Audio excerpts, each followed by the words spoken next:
Buenas noches con todos quienes están conectados. Bienvenidos. Hoy continuamos con nuestra miniserie Casas.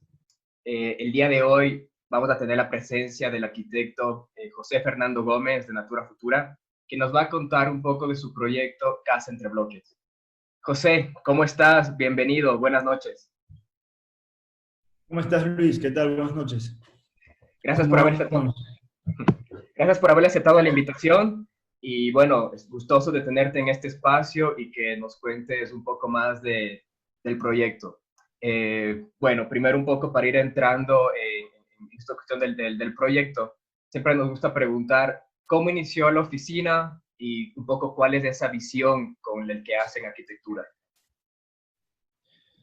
Bueno, Luis, tenemos aproximadamente casi ya 6 años y medio, 7 años que iniciamos toda esta aventura. Yo eh, siempre digo y converso de que esto no se inició solo, siempre fueron con intereses compartidos, después de generar, eh, digamos, algunos pequeños comportamientos casi inadecuados dentro de ciudades que son ciudades que nunca son intervenidas de una forma correcta, ¿no? Entonces, prácticamente con Carlos Luis, es un diseñador gráfico, comenzamos proponiendo los primeros pininos dentro de un solar y un lote vacío que nace el tallercito con una idea de poder trabajar con una oficina con un coworking, trabajando colaborativamente con él y poder hacer cositas, ¿no? Luego, dentro de la presentación, amplío un poco más esa visión del taller hacia ustedes.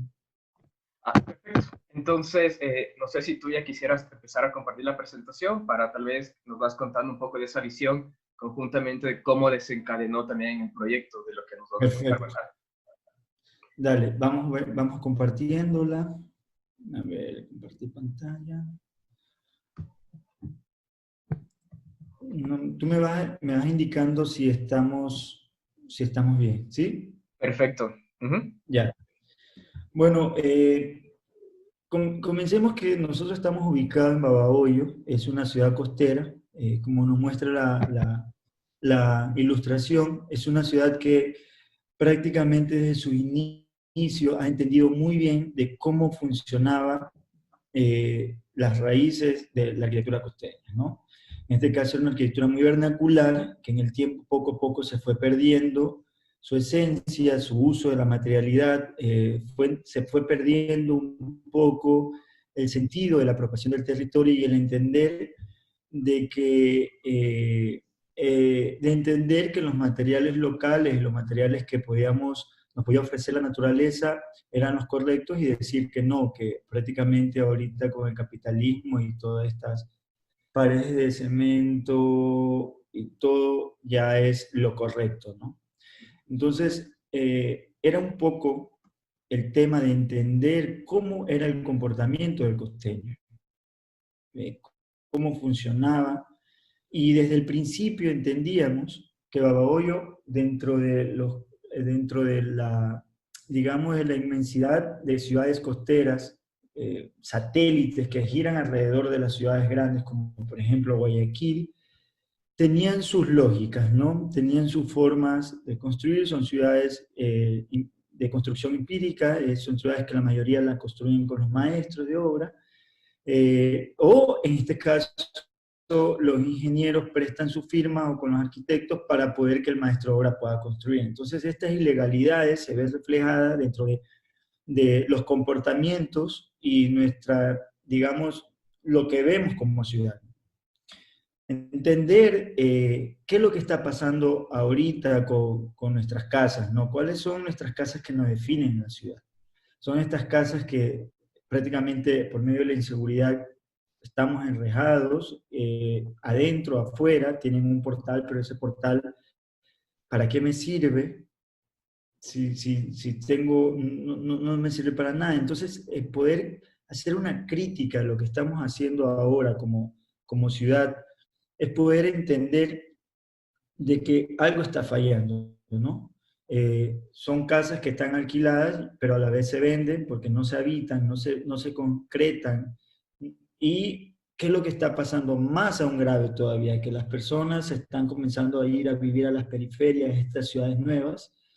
El boom inmobiliario ha enmarcado dentro de la ciudad un tema de decir, ok, tienes otras posibilidades de habitar con mayor seguridad y todo, y puedes tus hijos ser felices. Pero bueno, que se cae la ciudad, que se cae el centro, ¿no? Y para nosotros es un tema muy, muy, muy importante poder ver con arquitectura privada, a partir de arquitectura privada, cómo podemos impactar dentro de la ciudad. Y cómo podemos nosotros rescatar un poco esos valores de que se trabajaba antes con el clima. Entonces, como te comentaba Luis, y a todos los que me están escuchando, hace unos 6 años y medio se comienza toda esta aventura dentro de Babahoyo y se fue desarrollando el tallercito a partir del tiempo. Duró como un año el desarrollo.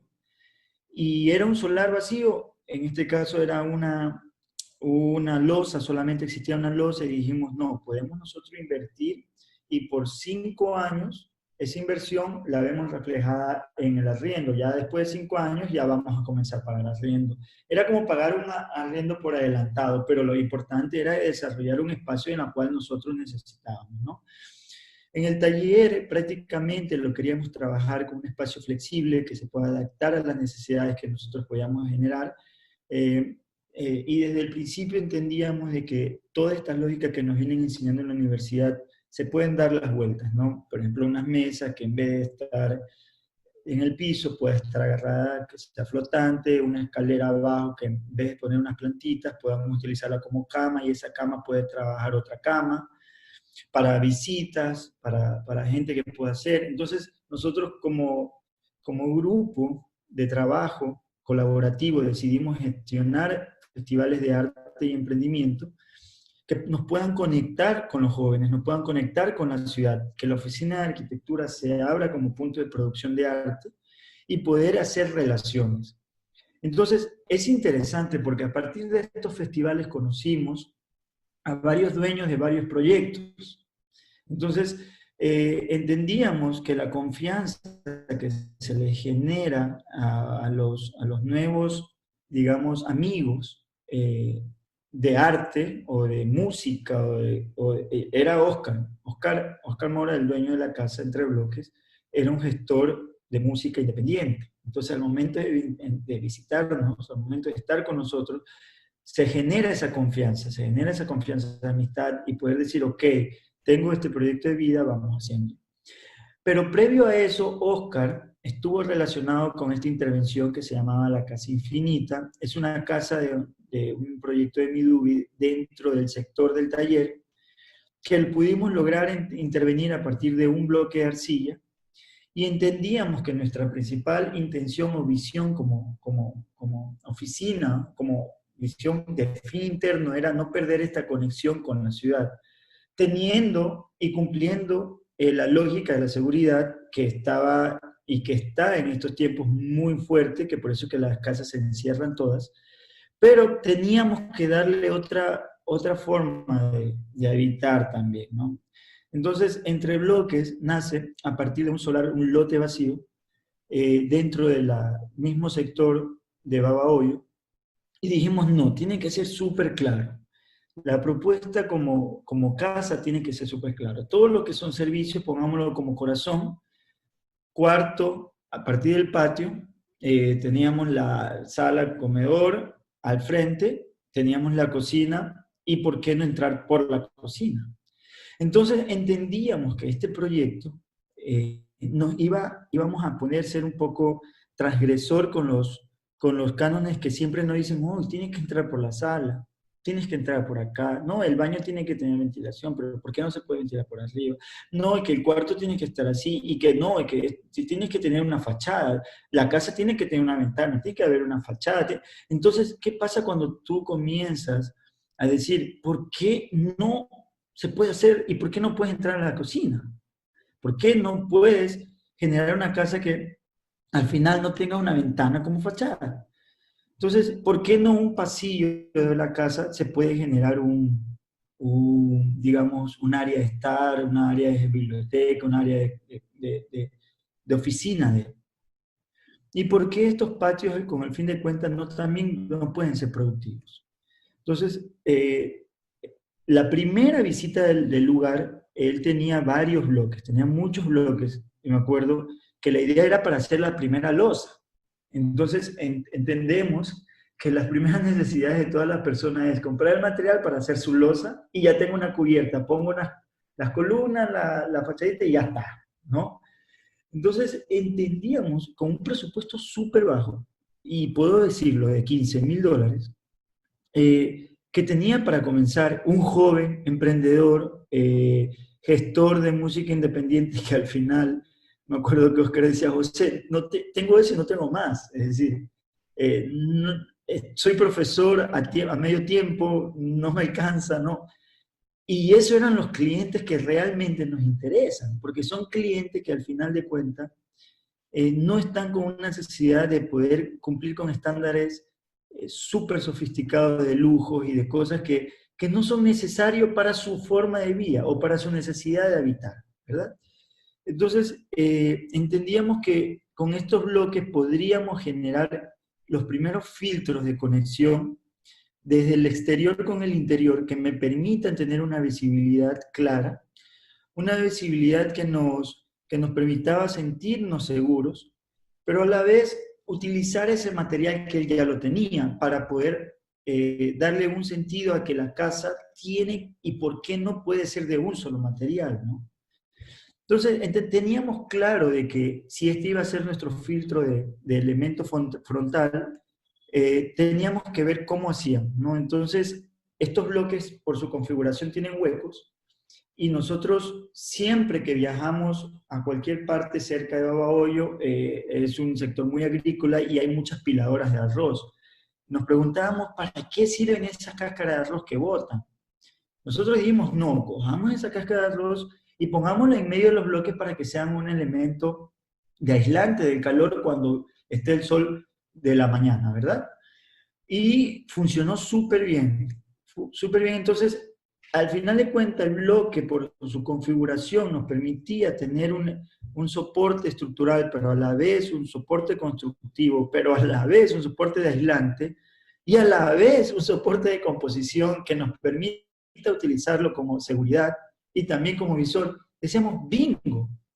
Entendíamos de que la arquitectura deja de ser ese elemento de la ventana de 1 metro por 1 metro para poder tener esa conexión con el exterior, y podíamos decir, ¿por qué no decir, por qué siempre tiene que ser una piel o una fachada, un frente con una ventana?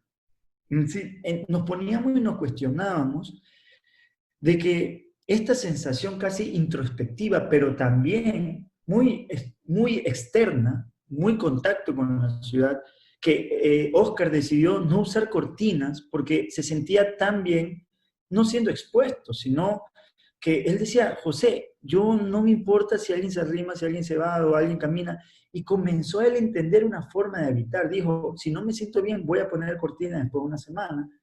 Y ha pasado 2 años, 3 años y nunca ha usado cortinas. Es decir, con estos proyectos nos damos a entender de que lo seguro no siempre es lo correcto. Entonces, el momento de entender de que nos arriesgamos a poder establecer otras formas de habitar, y más aún cuando el dueño, Oscar, está tan involucrado en el proyecto, que está tan metido, que es prácticamente un sentir de él, entendíamos de que su casa era una extensión de él, era una extensión de su forma de ser. Si ustedes lo conocen algún rato, él es muy abierto, muy comunicativo, muy mente abierta, ha viajado mucho, entonces entendíamos que era el mejor reflejo de él, ¿no? Entendíamos que también los mobiliarios, siendo casi con pinzas, diseñarlos para que puedan ser lo necesario nada más, era clave también para el proyecto, ¿no?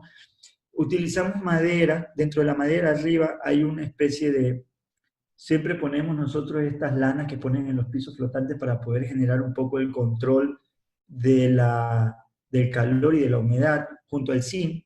Para estos climas tropicales es bueno generar estos colchones que me sirvan para poder hacer que no haya una especie de conexión directa del calor desde el zinc en la mañana, ¿verdad? Entonces, entendíamos el clima que venían por los vientos y filtraban la pared de bloque con las plantas que él tenía, lo purificaban un poco, abrían las cortinas y tenía prácticamente abrían esta ventana y tenían una ventilación cruzada con relación al patio, que era esta ventana que está aquí al lado de la cama, ¿verdad? Yo la abro y me genera una ventilación desde la fachada hacia el patio.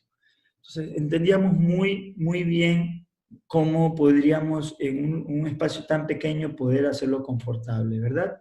Las camas no se complicó, utilizó tarimas de algún rato que se hacían las músicas independientes en un galpón, el colchón súper cómodo, y entendíamos de que era lo necesario y era lo que él necesitaba para poder convivir los años, ¿verdad? Entonces, poder ver cómo salía el sol, cómo entendíamos los momentos, cómo era la cocina súper clara, solamente poner baldosas para poder tener una limpieza o cerámica, lo necesario. Entendíamos que en la noche ya los bloques iban a hacer esa sombra, eso negativo, y más o menos la sombra del humano interior iba a ser lo que, pero no se distingue, si por ejemplo lo vemos en la foto, no distingo qué pasa, pero hay una intriga, entendíamos de que la arquitectura tiene que ser y tener algo más allá de solamente lo obvio, es decir, no sé, estudiamos para poder generar eh, para poder romper un poco esas lógicas de lo que siempre hemos venido estableciendo, ¿no? Y bueno, estas son fotos del estado hace unos 5 meses atrás, ya estado actual, de cómo después de 2 años se la mantiene y se le llena de cositas que hace de que la arquitectura tenga esa esencia del ser que la habita, ¿no? Y mira, lo interesante de estos proyectos es que comienzan a tener una segunda vida. Cuando tienen unos proyectos una segunda vida, creemos de que la arquitectura está completa. ¿Qué pasa después de que tú construyes? Entendíamos que esta sala se convierte en una especie de extensión del Festival de Arte como área de exposición. Entonces, imagínate, la visita del taller, cuando se generan estos festivales de arte, se generan porque hay políticas de cultura que no las hacen en Babahoyo.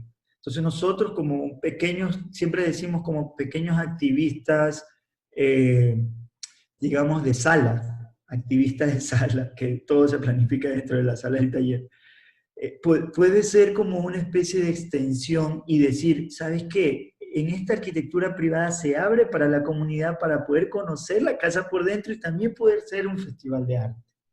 Nos interesa mucho estas conexiones o estas redes invisibles que pasan de lo que nosotros hablamos sobre el urbanismo invisible, de que el urbanismo va más allá de poder conectar a las personas, ¿verdad?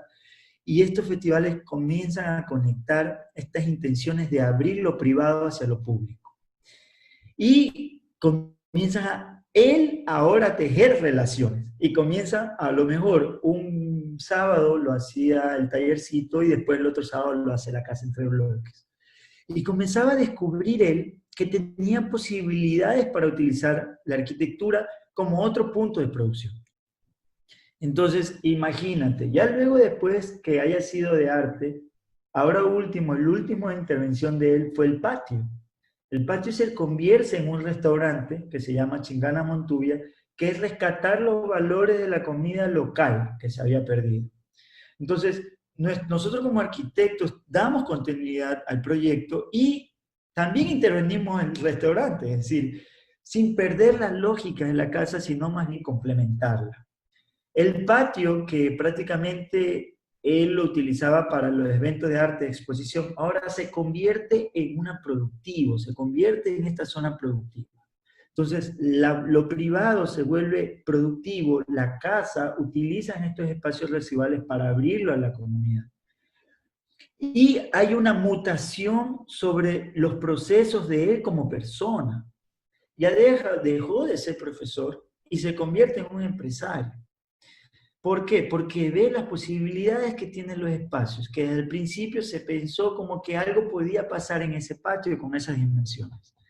Entonces, para nosotros, esa arquitectura que nos enseñan desde la universidad, esa arquitectura estática, esa arquitectura que sirve para un fin, es que yo creo que desde ahí viene lo erróneo, desde ahí viene lo erróneo. Es decir, el ser humano es una persona tan flexible, tan adaptable y tan convertible que pensar y vivir en un espacio estático sin poderse transformar es una cosa tan estúpida que no hay una lógica. Entonces, entender esas lógicas, entender que somos parte de una sociedad, no somos solamente nosotros, sino no sé, es todo un habitar. Entendíamos de que, ok, perfecto, la casa de afuera, la vereda se puede convertir en una tarima que también puede ponerse una sillita y extenderse el restaurante hacia afuera. ¿Por qué no? ¿Por qué no puede en la sala convertirse ahora en una sala familiar donde van las personas a tomarse fotos y a comer rico y a rescatar la comida saludable? ¿Por qué no? No, es que el proyecto va a ser una casa. Pero ¿qué pasa? Es decir, cada vez entendíamos que la arquitectura nos iba enseñando cómo cómo muta el dueño, ¿no? En este caso, con eso yo los dejo como una pregunta abierta, es decir, ¿cómo estamos reflexionando ahora el habitar? ¿Cómo estamos reflexionando ahora la arquitectura? ¿Será acaso que seguimos nosotros estudiando a los modernistas? Está bien conocerlos, pero ¿realmente se adaptan a nuestra realidad de ahora? ¿A nuestras ciudades satélites? Es decir, se adaptan realmente a la persona que te dice, ¿sabes qué, José? Tengo $10,000 para hacer algo. José, ¿sabes qué? Realmente soy un ciclista que tengo estos bloques para hacer algo. Es decir, eh, no sé, es una pregunta abierta, ¿no?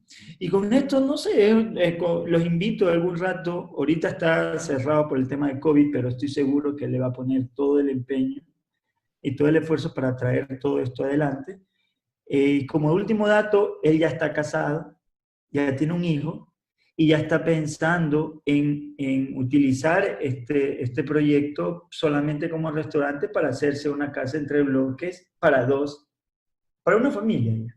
Es interesante, ¿sí ves? Es decir, creemos de que todo es temporal y que si pensamos en la atemporalidad es como pensar que el humano va a vivir 1000 años, ¿sí?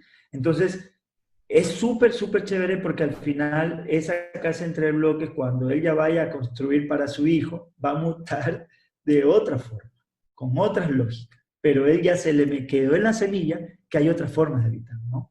Listo, Luis. Gracias. Gracias por el espacio. Gracias a ti y te felicito por el diseño de la casa. Obviamente una cosa es verla en fotos, en las publicaciones, pero Total. escuchar del propio autor obviamente enriquece y uno entiende todo lo que está detrás del proyecto. Me has dejado algunas inquietudes, primero referentes sobre todo, por ejemplo, nos hablabas de la informalidad en Babahoyo y de estos materiales también que, eh, no sé, como una crítica a lo que se está haciendo, ¿verdad? Y que tal vez nos decías que se debería recuperar un poco esa identidad o esa localidad. ¿Consideras que hay, por ejemplo, materiales que no se podrían usar, por ejemplo, en Babahoyo o en un clima de ese tipo? Bueno, la verdad es que los materiales siempre van a estar a la mano. El hecho no son los materiales, cuidado, es la forma de cómo lo usamos. Eh, a ver, un bloque es un bloque, ¿verdad? Pero en el momento que lo enluces, dejó de ser bloque y se convierte en una pared enlucida. Al momento que la pintas, dejó de ser una pared lucida y se convierte en una pared de color o pintada. Pero sigue siendo pared y sigue teniendo su bloque como esencia. Es cuestión de cómo lo utilices. Nosotros creíamos de que dejarlo visto, más por cuestión de economía, era de poder explorar la belleza de lo que siempre ha sido un bloque. Es decir, ¿por qué no puede ser bello un bloque que no se enluzca? A lo mejor dijimos no, no lo trabajemos trabado, trabajémoslo modular y le ponemos una varilla de soporte para que sea totalmente un muro estructural y le damos un pequeño giro a una pared que normalmente siempre se la hace trabada porque siempre han dicho que así funciona mejor, pero si le pones una varilla la puedes trabajar modular. Entonces, yo creo que no es el material, Luis, es la forma de cómo nosotros nos hemos estado acostumbrando a sentir y a ver el material en nuestras ciudades. ¿Sí? Entonces, yo creo que más por una crítica es establecer de que los nuevos estudiantes, los nuevos profesionales y todo, es poder ver que la capacidad que tenemos todo el mundo es poder ver que un material puede servir de diferentes miles de maneras. ¿No te parece? Entonces, explorarlo. Y justo te iba a preguntar esta cuestión de los bloques, si la pared era una pared portante y cómo estaban sujetada. Obviamente, nos contaste que tienen varillas y tal vez algo de mortero, me imagino. Claro, es una pared totalmente con mortero y una varilla en un sentido X y Y, ¿no? Entonces, eh, igual uno está tranquilo, ha pasado sismos muy fuertes, es súper tranquilo, súper... Mira, por ejemplo, la Casa Infinita, la que te mostré al principio, la de cuadritos blancos, pasó el terremoto del 2016 y absolutamente súper bien, quedó demostrado de que un sistema constructivo liviano, permeable, ligero, funciona súper bien para los terremotos, ¿no? Y esta idea de, por ejemplo, colocar dentro del bloque, nos contabas el arroz, ¿era, no es cierto?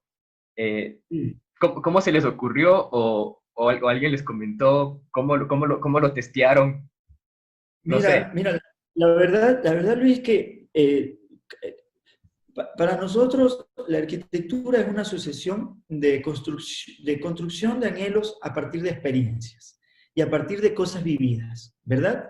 En este caso, por ejemplo, si tú eres de chiquito, te vas a la montaña y te vas al río y ves en el camino piladoras de arroz y ves esos cerros de arroz pilado, que son las cascarillas de arroz, y siempre tú como estas inquietudes que a veces tienes y dices, ¿qué puedes hacer con eso?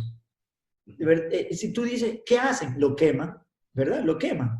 Pero, ¿qué más opción te da? Entonces, cuando tú tienes esta necesidad de poder darle una segunda vida a un material, siempre vas a estar buscando de cómo tú le puedes dar una segunda vida a algo, ¿no? Entonces, cuando tú dices, ok, perfecto, tenemos esa cascarilla de arroz, tenemos el acerrín de la madera, que servirá para algo. Entonces, cuando nosotros sabíamos que el sol iba a dar en la mañana a esa pared, sentíamos que con el aire de adentro era suficiente para poder aislarlo. Pero dijimos, ¿por qué no explorar y utilizar eso como aislante? Entonces nosotros nos pusimos a investigar en internet y vimos que hacían en otros lados bloques de cascarillas de arroz como aislante.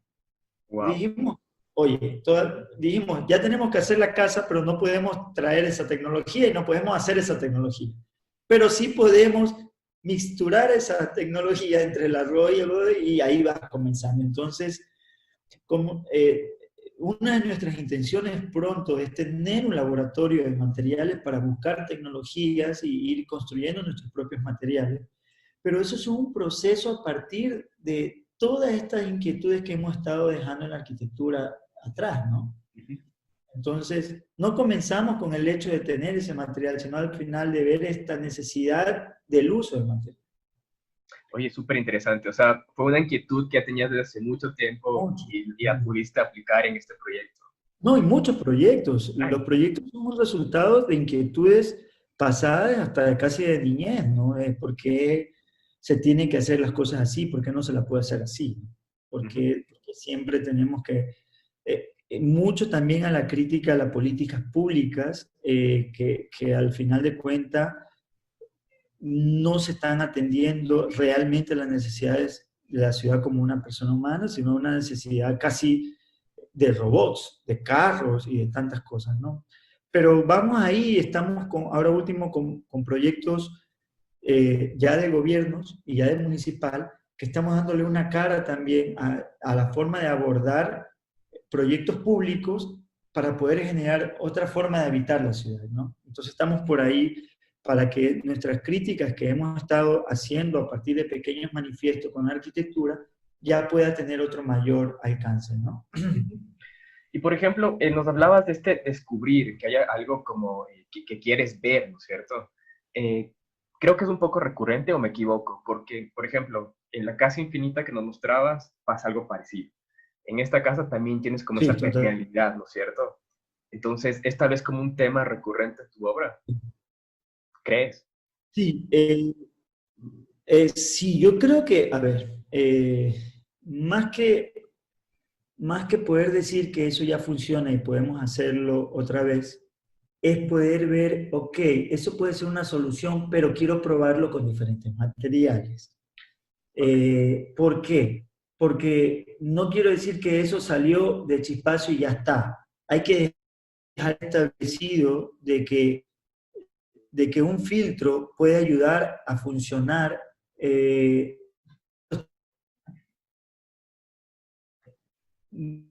acción con la ciudad, de estar ahí siempre en contacto y estos filtros me puedan hacer del clima tropical que tenemos un buen sistema, ¿no? Pero bueno, ahorita se están investigando otros nuevos sistemas de filtros, de elementos, como el último edificio que ya pronto se va a publicar, que todo el elemento frontal se abre y la fachada se desvirtúa, en este caso el elemento frontal se desvirtúa y ya deja de ser un elemento estático, sino que ya es flexible de acuerdo a la necesidad de la persona que la habita, ¿no? Entonces, pero al final de cuentas, cuando está cerrado, sigue teniendo esa permeabilidad con la ciudad. Entonces, es ir descubriendo que hay otras alternativas también de tus propias alternativas. E irte cuestionando de las cosas que tú haces que también hay otras alternativas. Y asimismo, es la exploración, Luis. La verdad es que, por ejemplo, en la proveedora también trabajamos con ese tamiz o ese filtro porque decíamos, y trabajamos con ladrillos cuadrados. Entonces, ¿por qué siempre los ladrillos tienen que ser rectangulares y no podemos utilizar ladrillos cuadrados para poder generar un filtro? Y así, son cuestionamientos, son cosas que vamos trabajando, eh, siempre del por qué no. ¿Por qué no se puede hacer la cosa distinta? ¿No? Sí, nacen desde ese cuestionamiento, ¿no? Del ser curioso, obviamente, y el cuestionarse cosas y obviamente lo vas aplicando a tus obras. Total. También nos hablabas un poco de, por ejemplo, nos mostrabas la foto de cómo la casa fue cambiando, de esta Sí, flexibilidad de los espacios, ¿no? Entonces creo que a veces también, o no sé, tú nos decías, por ejemplo, que debemos aprender también que los espacios deben ser flexibles. Entonces tal vez, no sé, estamos pensando mucho en controlar el diseño y esto debe ser para esto para esto para esto, pero al final, digamos, toma un carácter el espacio de la persona que lo habita, ¿verdad? Entonces creo que es un buen ejemplo que nos mostraba de cómo fue mutando y que incluso va a terminar siendo completamente un restaurante. exacto. Y la verdad es que si al final se diseñó para que él habite, pero es que eso hay que entenderlo. Al final nos dimos cuenta de que el habitar no es lo que lo categoriza. Y lo que te digo es súper importante. ¿Por qué? Porque al final el tema de la casa es un tema de categorización, porque nosotros habitamos, es decir, yo ahorita estoy habitando el espacio que estoy haciendo contigo. Y no quiere decir que estoy dentro de una casa. Puedo estar en un edificio, puedo estar afuera en un consultorio, puedo estar en cualquier lado. Pero entonces, nos hemos dado cuenta que tenemos que siempre tener apodos a los espacios y al habitar. Entonces, cuando entendamos de que lo que diseñamos no es una casa, no es un consultorio, no es esto, y se puede habitar de acuerdo a cualquier cosa, entendemos y nos alejamos un poco del rol de lo que tú dices. Es que la casa siempre tiene que ser una casa. Ujú. Entonces, ya el diseño como tal, la arquitectura como tal, comienza a tener otro valor, comienza a tener lo que yo le llamo a mutar, a trascender, a ya no quedarse a lo que siempre fue diseñada. ¿Por qué? Porque el ser humano, oye, te estoy seguro, Luis, que yo te digo, tú hace 2 años eras totalmente diferente como eres tú ahorita, ¿o Claro. no? Seguro, Entonces, seguro. por qué pretendemos que una casa tiene que ser casa después de 2 años? Igual. Ujú. No entiendo. Es decir, cuando veamos cuando saquemos el término de la arquitectura como espacio, como forma, como función, como toda esa mierda, vamos a entender de que pueda tener otro sentido, la verdad. Y por ejemplo, ahora, ¿cómo tratar eso con algún cliente que no tenga esa, o no sé si te ha tocado algún cliente que, por ejemplo, sea un poquito más estandarizado? No sé, porque, por ejemplo, puede ser que te diga, la casa debe ser así, ¿me explico? Pero, por ejemplo, en el No, caso de la casa, ajá, entonces, por ejemplo, en ese caso, ¿te ha tocado algún cliente de ese tipo o has tenido algún encargo así? sí, no, lo que te quiero decir es que al final de cuentas, tú trabajas con las problemáticas o con las necesidades del cliente. Es decir, si el cliente dice, quiero 2 cuartos, quiero 3 cuartos, quiero 4 cuartos, quiero una sala, comedor, cocina, tú trabajas frente a aquello, Ujú. pero tus posibilidades del diseño frente a la necesidad de lo que él te dice es de que puede ser flexible, puedes estirarlo. Él puede decir, ¿sabe qué? Él puede decir, mi cocina ya no quiero que sea cocina, ¿por qué? Porque el diseño me permite abrirme y ahora es cocina-comedor. Es decir, es como un tema puntual en la comuna, que al final de cuentas la pared se vira y se generan 2 cuartos. Entonces pongo unas 2 cortinas blancas, 2 cortinas de cualquier color que quieran ponerle, o lo que sea, y ya son 2 cuartos divididos porque has virado la pared. Entonces, si entendemos de que, claro, el cliente te pidió un cuarto, pero ¿qué pasa cuando pasado mañana trae la hija con el esposo y quiere vivir en tu casa porque no tienen un lugar? Viras la pared y tienes tus 2 cuartos. Ya desde el principio estuviste predeterminado a que ese espacio puede ser transformable. Es lo que yo te decía, mira, normalmente aquí en Babahoyo, el cliente viene y quiere ocupar todo el terreno. Ujú. Entonces, cuando tú vas y le presentas a Oscar, o le presentas, decir, ¿sabes qué? Te vamos a dar una oportunidad y una flexibilidad de patio, por favor. Yo sé que algún rato lo vas a necesitar. ¿Por qué? Porque tienes que ser, no, si lo piensas que ocupar toda la casa, ¿cómo vas a ventilar también los lados? Comienza y él dice, ok, vamos. Entonces entra como que a esa especie también de al arriesgarse el dueño, ¿no? Y Ujú. mira, y ese patio volvió a ser con el tiempo productivo, pero no es que yo le dije, ahí te va a funcionar un restaurante y se va a llamar así, Ujú. sino que tú le das la posibilidad o la oportunidad para que él pueda generar cualquier cosa en el futuro. No sé si me logré contestar tu pregunta, Luis. Es decir, Sí, sí, sí, sí. O sea, justo creo que, y con la pregunta que nos dejaste al final, va de la mano, ¿no es cierto? O sea, tener esa flexibilidad en los espacios, y por ejemplo, ahora que estamos en este confinamiento, me imagino que ese patio le sirve un montón a él, ¿no? O sea, de seguro está pensando en qué bueno que dejé este patio aquí. exacto, A ver, exactamente, exacto. Ahorita utilizaban ese restaurante también para llevar, es decir, para ganar con. Imagínate eso, ¿no? Un tiempo de pandemia, 4 meses encerrado, tener una oportunidad de productividad para poder él solventar mientras no hay trabajo, es una posibilidad también de que el habitar se vuelve mucho más completo, ¿no? ujú. A ver, te voy a hacer un par de preguntas que te han dejado. Luis Daniel Proaño. Qué genial proyecto. He visto muchos de tus proyectos y los sigo mucho por las ideas que llevan atrás. ¿Cómo te nació el interés de ir por el camino opuesto a lo que la arquitectura tradicional da en la actualidad? Bueno, como es que son preguntas súper súper complejas para mí, porque al final de cuentas es una construcción que es continua. Es decir, no es que me generó interés, ya lo voy a hacer y ya está, no. Es como que el hecho de, mira, es que hasta viene desde la infancia, Luis. Es decir, el hecho de que tú seas un niño, te reúnas con tus amigos, vas en las canchas, están jugando los mayores, bolis, y tú dices, ¿sabes qué? Pon dos piedras y cierra la calle. Si te das cuenta como hay un resultado de tu impotencia, de no poder jugar en la cancha porque están jugando los papás, los mayores y todo. Y tú decís, ¿sabes qué? ¿Por qué no cerramos la calle? Y esa ingenuidad, al final de cuentas, estamos apropiándonos de un espacio público que siempre nos ha pertenecido, pero de chiquitos no sabemos eso, Luis. Entonces, yo creo que va un poco por ahí, con esa especie de ser un poco transgresor de lo que siempre se ha venido definiendo, pero responsablemente. Es decir, si se hace un diseño, tiene que igual pasar por prueba, por el ingeniero, no es que, ay, sí, quiero ser experimental y hagámoslo así, veamos cómo funciona. No, tiene que haber un muy grado de responsabilidad, de estudio, de estudio más con las personas que lo van a vivir, porque es un poco el reflejo de las personas que están atrás.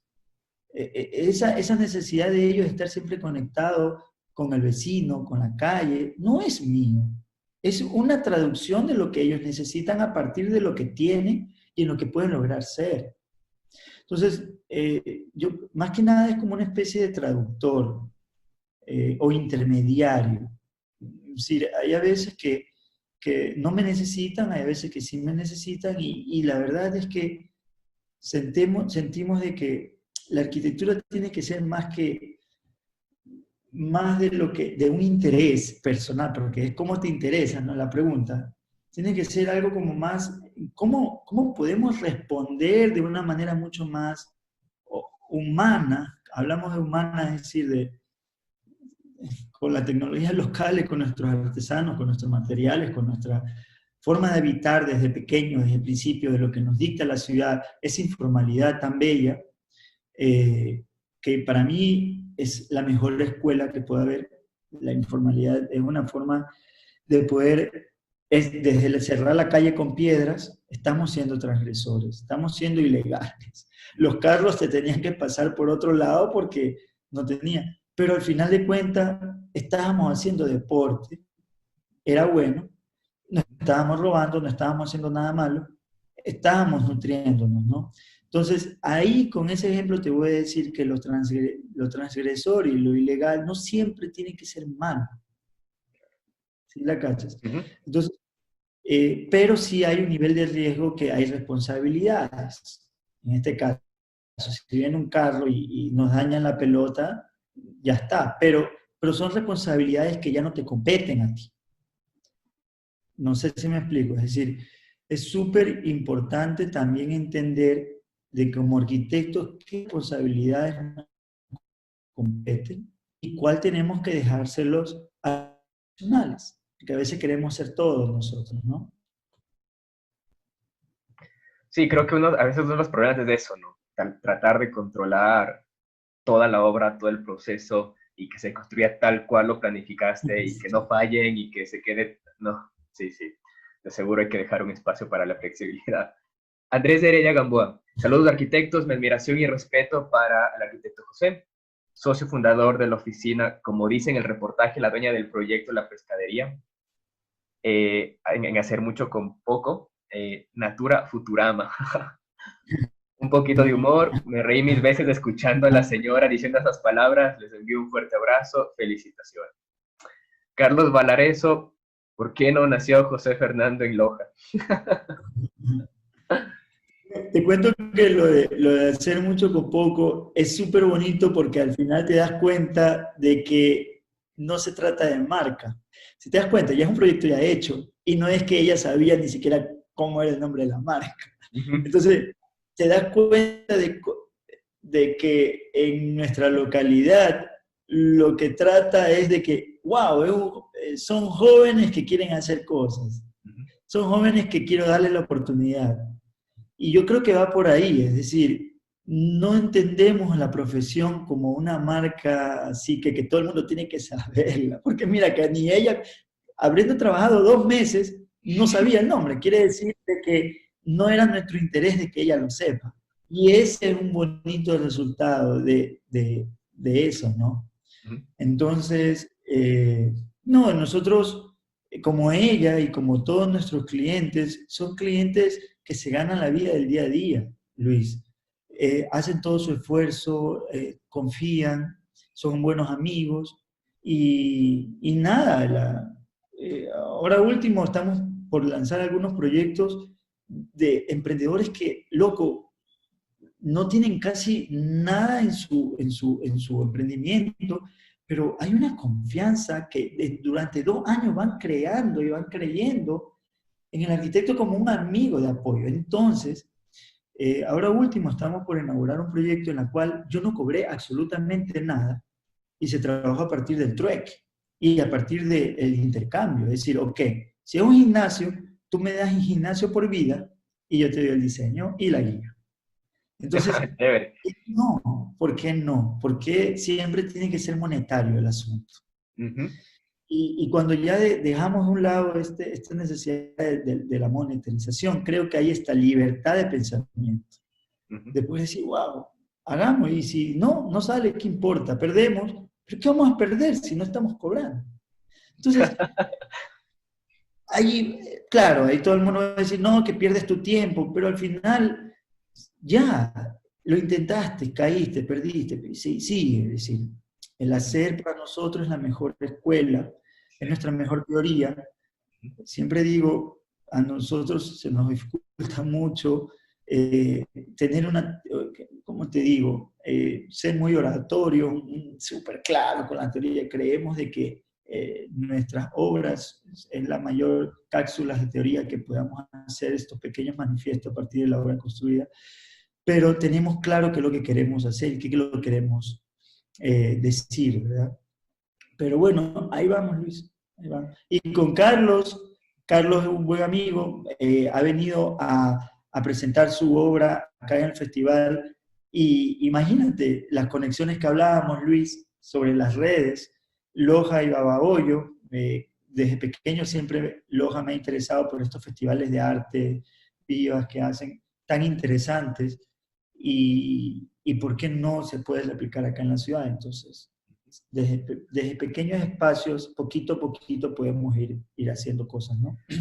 Y cuando te escucho, me doy cuenta que tienes una relación muy cercana con tus clientes, ¿no? O sea, Mm, literalmente se escucha como que son tus amigos, como que una relación claro, muy cercana, como que están sí, ahí, son total. parte del proceso y todo, No, total. La verdad es que son personas muy queridas. La verdad es que, no sé, ¿cómo te digo? Es que en esta profesión, aparte de ser arquitecto, yo,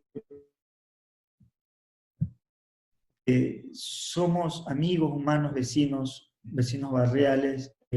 Vamos a jugar pelota, vamos, no sé, a lo mejor ya como que la arquitectura es algo tan bonito, es una herramienta, pero la verdad, por ejemplo, te digo, me gustan las empresas, me gustan los emprendimientos. Yo también soy un emprendedor. Yo tengo ahorita un puesto de agua de coco, puesto de venta de coco, porque al final siento de que también algo que no hay aquí se puede vender como salud también, es decir, hay otras partes que no solamente la arquitectura tiene que ser el arquitecto ahí, el que está diseñando, el que está ahí, también puede ir explorando otras cosas. ¿no? Y eso a veces cuando digo los chicos, los estudiantes, las chicas, vamos a decir, chuta, si no te sale plata como arquitecto, hay un millón de posibilidades que hay para poder hacer algo de dinero y con eso poder hacer proyectos autogestionados que tú mismo los puedas pagar y todo eso. Entonces, eh, va por ahí, ¿no? Va por ahí. Sí, sí, seguro tener otras inquietudes también, ¿no? O sea, obviamente desarrollar algunas de otras cosas que quieres hacer y, no sé, como dices, emprendimientos, ideas, etcétera. Santiago Guerrero, más arquitectos que rompan y que hagan locuras conociendo las reglas. Está brutal, felicitaciones. Chévere.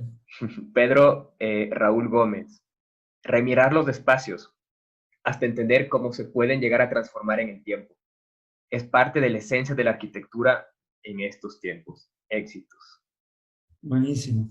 O sea, reflexiones poderosas. Sí, es que yo creo que esto de hablar de casas en esta época ha generado mucha, eh, no sé, te pones a pensar en cómo va a ser la vivienda, te has puesto tal vez a ser un poco más consciente de tu propia vivienda, de tu propio espacio habitable, ¿no es cierto? Entonces creo que generan no solo arquitectos, sino a todos, obviamente, cuestionamiento referente a este espacio habitable en una crisis sanitaria como la que estamos pasando, ¿no? Entonces creo que por eso es tan pertinente y tan interesante todo lo que nos vienen a compartir acá. Sí, total, total. Pero bueno, imagínate, todos estos proyectos son hace 3 años, 2 años, un año. Es decir, entendemos de que las buenas pinzas, las buenas intervenciones, no tiene que venir una pandemia para demostrar si son buenas o no. Puede ser una pandemia, un huracán, Oscar hizo una cosa ilegal y está ahorita, por ejemplo, con grillete y no puede salir de la casa, no sé, es decir, Claro. tantas situaciones que no necesitamos generar una arquitectura o una casa para pandemia. Es Ujú, decir, no sé si logro entender, ujú. siempre han existido estas lógicas bioclimáticas, este sentir del balcón, siempre lo han hecho. Es decir, no esperemos a tener y a redignificar el uso de la casa por el COVID, es decir, nada que ver, es decir, siempre ha habido lo bueno y lo malo, Ujú. es decir, siempre ha habido lo bueno y lo malo. Lo que sí te digo es que esto del COVID va a ser temporal y viene la vacuna Mm. y todo el mundo se olvidó. El 2020 fue el COVID, qué bacán, qué malo, qué feo, se murió alguien y todo esto, tal, qué triste, fue el peor año de mi vida, pero no, fue mío porque yo gané mucho dinero vendiendo medicina, yo gané acá, fue lo mejor que me pasó y el otro fue lo peor. 2022, nadie se acuerda, Ujú, porque ya hay una vacuna. ujú, Ya está solucionado el problema, ¿me ujú, entiendes? ujú. ¿Cuál fue la reflexión que dejó? Que dejó realmente que tenemos que pensar mejor nuestra forma de habitar. Pero para los que realmente tenían una casa mala, porque para los que tenían una casa buena, al contrario, bingo, gané. Claro. Entonces, yo creo que es un tema de poder valorizar qué es lo que estamos haciendo más que el COVID con nuestra persona, con nuestra persona. Es decir, hemos perdido un poco esa esencia de realmente vivir con lo necesario. Si tú te das cuenta, ahorita en el COVID, ¿qué hemos aprendido full, full, full? De que no necesitas ir a Ujú, comprar ropa cada semana. ujú. Porque, loco, tú estás vivo, tú estás bueno. Entonces, esa es una reflexión buena. Pero para la Claro. gente que tiene conciencia, para la gente que son consumistas de por vida, están esperando que ya abran la tienda para hacer fila y poder comprar una, dos, tres, cuatro, cinco. Pero esos son resultados también digamos, en la forma de vida del ser humano, que el fin de semana ya viene la boda, la fiesta, yo necesito vestirme bien para ese cumpleaños. Entonces, es una cadena y un círculo. Pero la arquitectura siempre ha pertenecido a esas cadenas y ese círculo. Hay ejemplos que se han hecho bien y hay ejemplos que se han hecho mal. La crítica tiene que ser a partir de lo que hemos venido haciendo mal para no seguir cometiendo errores, ¿no? Yo creo que va por ahí la reflexión. Sí, y que como tú decías, tal vez un espacio bien diseñado de seguro respondió bastante bien en esta emergencia, ¿no? Ya, tan simple como eso, creo. Y bueno, tal vez para terminar, ¿tienes algún arquitecto referente que siempre veas o algo, o crees que algún arquitecto te marcó cuando estudiabas o ahora, no sé? Mira, he tenido muchas personas en mi vida muy buenas que han, digamos, como que me han ayudado a poder entender de qué se trata esto, ¿no? He tenido profesores de la maestría también, que eran muy teóricos, eran filósofos, escritores de libros, que me ayudan a entender de que la arquitectura no es todo, ¿no? Realmente, que hasta la propia palabra arquitectura ya algún rato ya se cuestionó, ¿no? Entonces, de que hay otras posibilidades, otros profesores de que hay otras formas de hacer. Otras posibilidades es de los maestros de obra, los artesanos. La verdad es que cuando uno no entiende que ellos tienen un poder de sabiduría genial, y tú ya tienes un conocimiento técnico y ellos una sabiduría del hacerlo, de la emergencia, la inmediatez, de la construcción de ya, y tú unes esas dos, comienzan a aparecer cosas interesantes que al final uno dice, sí, tengo referencias, estos son mis referentes, pero nos podemos entender de que las referencias eh, son casi globales, Luis. Es decir, por ejemplo, si entendemos la arquitectura de Solano Benítez, es una cosa interesante, pero si entendemos la arquitectura de Campo Baeza, es una cosa interesante. Si entendemos la arquitectura, digamos, de Pablo Méndez de la Rocha o de Tatiana, no sé, de todos estos arquitectos, todos tienen un discurso. Y todo, por ejemplo, en arquitectura local, nuestros amigos de Rama, los chicos del borde, todos nuestros amigos que están generando cosas y explorando, es impresionante y es súper bellísimo todo lo que se está haciendo, ¿entiendes? Es decir, si yo te pido algo y si yo pudiera pedir algo para todos, es de poder volcarnos a la arquitectura local, a los estudiantes, de poder leerla, de poder ver que estamos haciendo cosas. En Cuenca, con Juan Pablo Astudillo, con arquitectura de la ruptura morlaca, cada quien tiene su discurso, ¿me entiendes? Que al final de cuentas pertenecen a un sitio, pertenecen a un lugar. La verdad es que, ¿cómo te puedo decir? Yo te puedo nombrar a todos los arquitectos ecuatorianos que yo puedo saber, y yo aprendo todos los días, cada vez, de cada uno de ellos, ¿entiendes? Yo los respeto a todos. La crítica, yo no puedo criticarlos a ellos ni loco, no podría. Lo que sí podría criticar es a un sistema perverso de arquitectos que realmente pueden generar estas arquitecturas en serie, que realmente no respondan a ni un uso, sino que respondan al capital, y ese capital perverso que ni siquiera tienen un patio para poder respirar las personas que vayan a habitar. No sé, es decir, para mí la crítica de la mala arquitectura, loco, está en todos lados. Y yo creo que podemos criticar a esos arquitectos que se han olvidado del sentir y tener esa alma en la arquitectura. Hemos perdido mucha alma en la arquitectura actualmente, Luis, que ya tenemos que poco a poco sentarnos e ir explorando, ¿no? Sí, y sabes que justo con esta miniserie que hemos hecho, yo he aprendido tanto de todas las personas que han venido, es increíble, o sea, estas últimas 4 semanas mi cabeza está así, es impresionante lo que nos cuentan, las reflexiones, y obviamente han sido, o sea, es un aprendizaje brutal, y obviamente son proyectos locales, no son casas construidas aquí. Y por eso, una vez más, yo les agradezco a todos los que han aceptado, porque realmente este espacio se genera y va creciendo con su aceptación para venir acá y contarnos lo que están haciendo. Entonces, de mi parte, no me queda más que agradecerte. Oye, súper chévere los proyectos, felicitaciones, sigue adelante. Me parece que haces un trabajo genial con todos los proyectos. Y una vez más, gracias por haber aceptado la invitación. Adelante. Me despido. Gracias a todos. Y nada, Luis, a seguir haciendo cosas buenas que nos ayudan a seguir reflexionando y aprendiendo. ¿Dale? Un abrazote.